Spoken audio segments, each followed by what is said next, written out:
Pour cette étape 5, petite promenade le long du boulevard Saint-Michel et retour au Moyen-Âge des Capétiens. Donc on est sur les traces de Philippe Auguste et de Saint-Louis, Louis IX. Et donc on va s'approcher du site historique de l'Université de la Sorbonne et de celui qui accueille aujourd'hui le musée de Cluny et qui était les anciens thermes de Paris. Donc la Sorbonne, c'est un bâtiment du quartier latin dans le 5e arrondissement qui appartient aujourd'hui à la ville de Paris. Et si on l'appelle comme ça, ce bâtiment, c'est parce que le chapelain de Saint-Louis s'appelait Robert de Sorbon. C'était un théologien, c'est-à-dire un professeur de sciences des religions, d'études de Dieu. Et c'est lui qui a fondé le collège de la Sorbonne, donc l'université de Paris au Moyen-Âge. Donc ce collège, au départ, était consacré à la théologie, donc l'étude de la religion. Et le projet de Robert de Sorbon, c'était vivre en bonne société, collégialement, moralement et studieusement.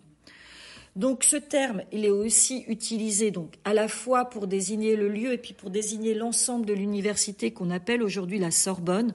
Donc cette université de Paris de 1200 à 1793 et puis ensuite de 1896 jusqu'en 1971. Et encore aujourd'hui, donc quand vous êtes à la fac à Paris, il y a plusieurs sites sur Paris, Sorbonne 1, Sorbonne 2, Sorbonne Nouvelle, Sorbonne 3, ça va même jusqu'à 5 me semble-t-il, mais tous s'appellent ainsi en souvenir de cette université médiévale de la Sorbonne.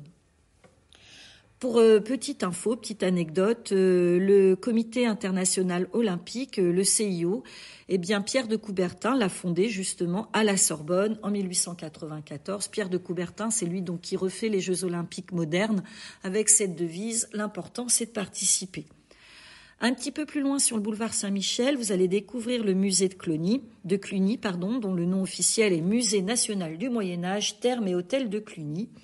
Donc là aussi, on est au cœur du quartier latin. Si vous aviez le temps de vous promener dans les petites rues adjacentes, on se retrouve vraiment en plein Moyen-Âge. Et donc, c'est un ancien hôtel particulier du XIIIe siècle.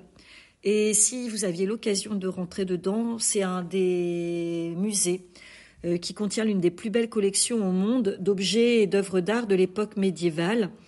Notamment une tapisserie extrêmement célèbre que vous connaissez certainement, qui s'appelle la Dame à la licorne, qui est vraiment un chef-d'œuvre du Moyen-Âge.